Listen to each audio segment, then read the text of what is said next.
Pero ay sa mo kumpiyansa mga bana. Kay kanang inyo mga asawa, buutan-buutan ra nagnaong. Pero naa sa uban ana ang kasing-kasing mga yawan noon. Sige nag-take sa pari, no? Kinsay gustong maadto sa langit, taas ang kamot. Ang di mo pataas, automatic, impierno, ha? Okay. Mura mamog nakalitan.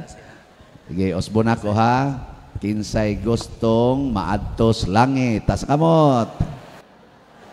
Last chance na lang to. Hello. Kari kusog-kusog nida. Wa mo kabati sa kong gingon. Sige. Ang langit mao ang kalipay nga way katapusan nga matud pa ni Hesus. Tuada didto ang kalipay, ang kalinaw, nya siging kaon, tagbaw kay kaon, bugnaw ang tubig. Samtang sa impierno way pagkaon, pulos kayo. Pero di sad ka mamatay, sige lang kang anto sa kayo. Way pagkaon, way tubig. Mao tong nihangyo in taon ang dato nga ipatuslod lang ang tudlo ni Lazaro sa tubig aron pabugnawan og jutay ang iyang dila. Grabiha, no? Sige, lingian na lang na imong tupad. Ing natan-aw nako murag maimpierno baya ka. Moingon sa nasyan nimo, ikaw pa untay mag-una. Wa gyoy gusto natong maimpierno. Sibaw ko ana, pulos gyud ta gustog langit na kanilang karon nanimba mong tanan dinhi. Ambot o nganong niamo karon. Perti mang daghana ninyo, no? Ingon ani gid mo manimba dinhi kada buntag. Nangutana ko sa nga minister na ko, porti man dahil grabihan ninyo din. Mo dahil gipamisa ko diri kay ingon ani dahil mo kadaghan basta manimba mabuntag. Grabihan yung taga Dipolog, Sintros Dipolog, no? Pwede na gyud mong mga matay tanan. Sunang ka nang mata mo sayo para lang mo simba din eh. Ang uban gud nagdain taog bangko. Ano ko unsa man ni misa di Galyo. Padoong pamanta sa Simana Santa. Mga igsoon kay bawo ko nganong ni amo kay nias Padersiano.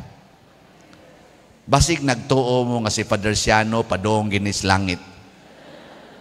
Magkita-kita ratas impierno. Unsa may makapa-impierno? Ang kadato. Di man ni ha? Kanang nangambisyon nga madato og naningkamot nga magpuyo nga dato padong namos impierno. Nge, ikaduhang lingi sa imong tupad. Ing na gusto kang madato. Ing na. Pangutan ba? Gusto kang madato. Mao na ato gining ibutang sunahona apil na mi aning mga pari. Haron di ta magkita dito sa impierno. Magkita unta tang Lazaro dito sa langit. Nga ang pangambisyon, labi na ginang gugma, attachment sa pagkadato, mao ginay makapa-impierno. Matod pa ni San Pablo, ang gugma sa kwarta o bahandi, mao gyud tuburan sa tanang mga yawa. Kita kusog magkaitaan ng hadlok, magkaitaan ng yawa, no? Mao na magpa-exercise ta, magsigita gamit anang tanang mga panagang para sa yawa. Pero ang imo kaning kasing-kasing naa sa gugmas kwarta, oy, bisan pag unsay imong ibutang isab-o nga ng imong lawas, bisag unsa pay imong imnon o unsa pay imong buhaton, yaw-yaw nimo diha, di gid na kapawagtang sa yawa. Kay matod pa sa atong unang pagbasa, ang kasing-kasing malimbungon kaayo. Ang kasing-kasing ba? Kani di arong gamisa. Unsay tan-aw ninyo, buotan o dili? Kusga. Mura naman mo nagpanagana. Kung nagpanagana mo aning nagmisa karon, sabaw na rin diring na naglingkod. Di ba? Oy, ang kasing-kasing malimbungon kuno kaayo kay way nahibaw unsay naasulod. Kamong mga asawa, nagtuo mo ang inyong bana nga sigig tupad ninyong higda. Ang kasing-kasing ana naa pa ninyo? No, Jesus. Way siguro to ana na sa silingan. Pero ay sa mo kumpiyansa ang mga bana. Kay kanang inyong mga asawa, buutan-buutan ra nagnaong. Pero naa sa uban ana ang kasing-kasing mga yawanon. Sige nag-take sa pari, no? Bitaw magpatambag ba? Kay mga buangon sad mo mga banaha mo. Di ta kahibaw sa kasing-kasing, pero matod pa sa unang pagbasa ang Ginoo nag-usisa sa huna-huna og sa kasing-kasing. Nasayod siya. So dili ta hukman sa kadaghan sa kwarta nga imo karong gihuktan. Hukman tas Ginoo ang imong kasing-kasing, naa ba mahigugmas kwarta o naa ba mahigugmas Ginoo nga imong Dios? Kinsay nahigugmas Ginoo labaw sa kwarta taas kamot? Dugaya gid. Kamong wa mo pataas, bahala na mo diha. Nahibaw ang Ginoo ni ana. Oy, sas, way usa nato din ni makapangambisyon nga ang kanana ang kwarta di nato higugmaon. So sugod karon kinahanglan maningkamotang maliwat gid ta ni Lazaro. Di ba? Unsa toy tubag nato sa Salmo? Ayaw i-plus kay para di mangupya sige. Una na hinoon. Sige, mangopya na lang tayo. Bulahan sila nga nagalaom sa Ginoo. Si Lazaro, pobre kaayo, napuno pagid sa nuka ang iyang lawas. Nilaom siya sa Ginoo og sa mumho nga mga hug gikan sa lamisa sa dato. Mura na siya iro. Gani, ang iyang mga friends, mga iro. Iya sang tagaan ang iro sa iyang simple nga bahandi. Unsa may simple nga bahandi ni Lazaro? Ang mga nuka niya nga nag-agas ang mga nana, paborito kay nas mga iro. Maong mga iro mo duol dayon ngadtong Lazaro og magsigi sila tilap-tilap ni Lazaro. Mao to iyang bahandi. Gusto mo ang inyong bahandi nuka? Gusto mo? Dili? Na, di gyud mo malangit. Kay si Lazaro, ang iyang bahandi, ang iyang sakit. Kita daghan kay nato nga magsigig mahay sa Ginoo, nganong nasakit ko, nganong gidimalas ko, nganong nahagbong ko sa exam, nganong nagkabuwag mis akong uyab, nganong wa pa ko'y uyab, nganong gibuwagan ko sa akong kabit. Magmahay sa Ginoo. Awa mo kay bawang daghang nagmahay nga gibuwagas kabit. Kay nga naman inigbuwags kabit, mabalik ba ka ngadto sa imong kauban katubang luod kay gnaw. Sige kag higda dito luod kay gnaw. May itong kabit kay humot. Aha. O nang ingon sila na ipanultihon, ang kabit ko no makapamaol. Ang asawa makapuol. Ay, joke lang na, ako kay bawa na. Wa man sa may kasuwayan ng pangabit god. Adto raman gid Miss Madrid, maintain man na. Maintain mi ba nga pareha mi kinabuhi, nag-alagad sa Ginoo. Kamo sad no mga yawanon, gagay mo hunahuna kana bang ang Ginoo ra gyud mag-usisa ng inyong hunahuna, pero usahay sad maigo sad mis inyong hunahuna, no?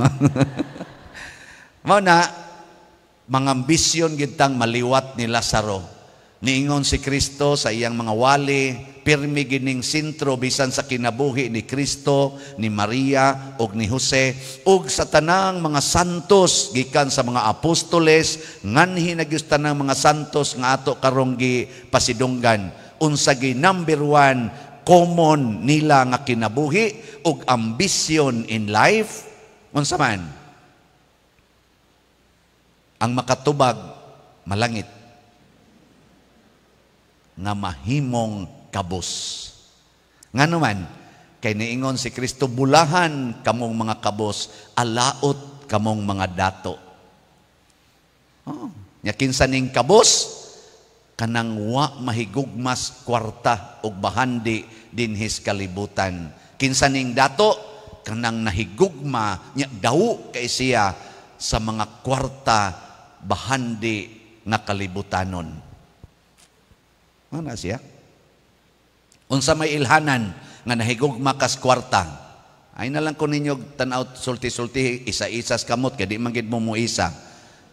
Ako na lang mong tagaag tulo ka basihanan kung nahigugma kas kwarta. Gusto mo? Pero napay daghang timailhan, pero kaning tulo para nako mao gini ang naguna. Gusto mong mahibaw? Gusto? Sige, sugda na to. Una, kanang nahigugmas kwarta, ratulon.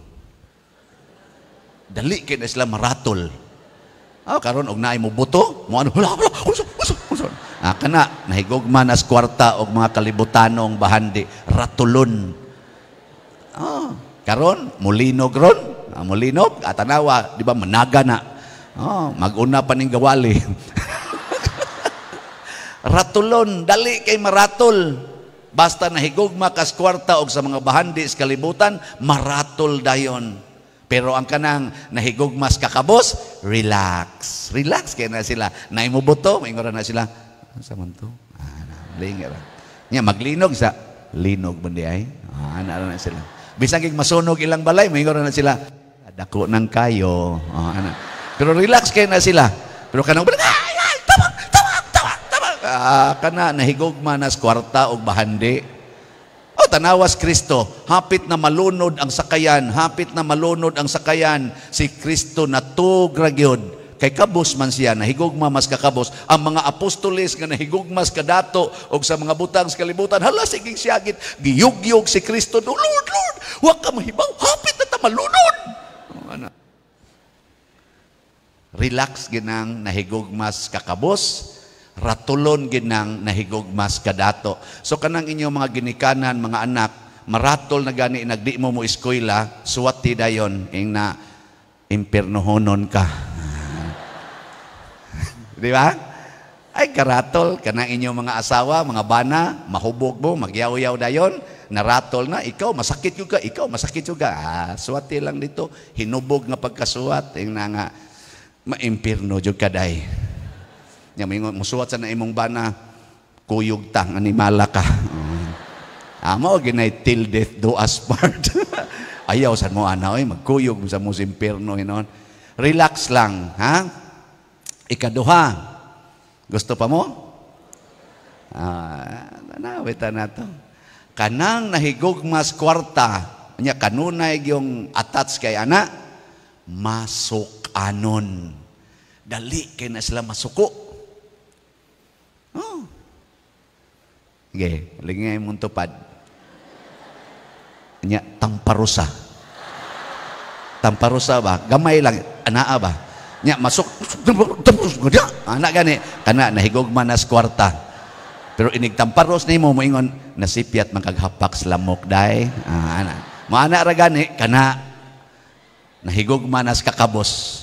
Tanawas Kristo. Giludan ang naong, gilarot ang bungot, gitamparos, gikulata, gilatigo, wag yung suko. Gilansang pa sa krus, wag yung suko. Si Maria sad nga nagtanaw siyang anak, gikulatag maayo, gibunog og maay siyang atubangan, naghilak ra, pero wag yun masuko. Di ba? Kamo, mga bana, ang inyong asawa magsigi na lagkuyog pare, masuko mo dili. Adto na siya muhigda sa kumbintos pare. Kay siya tigtimplas kape niya, kuyog katekesis, mga bana, masuko mo dili. Kusga inyong tingog ba? Masuko dili. Tanawa mga bana, mga animal sa kayo, wag yun mo kumasulti. Sige sa kunahunap, salig ka ng pari, animal sa kinastanana. Di ra ba na mo ilag minyo? Bitaw, di ba ginbi mo ilag minyo? Amo ginang paserbisyohon sa simbahan. Ang ano mo dahil? Masuko dahil mo among paserbisyo simbahan. Kamo sa mga asawa, inyong bana, magsige na lagari simbahan, lay minister, nya kuyog sa katikista, nga tos kapilya, unsa man. Masuko mo, dili. Nga asawa, dili. Naiuban, nilingo ra. Isulti. Oy, dali kita masuko. Basta attach ka itas tanan. Suko, magkikag nganlag batignaong. Suko, magkikag nganlag tiguang. Maingon mangani, nganli lang kong kawatan. Ayaw ko nganli tiguang. Nya, ang linaktan sa hagdanan, tagsa-tagsa ng tiil. Siging pa-make up ng naong, halon, hamis kay naong, pero linaktan, tagsa-tagsa na. Ay, mga bakakon.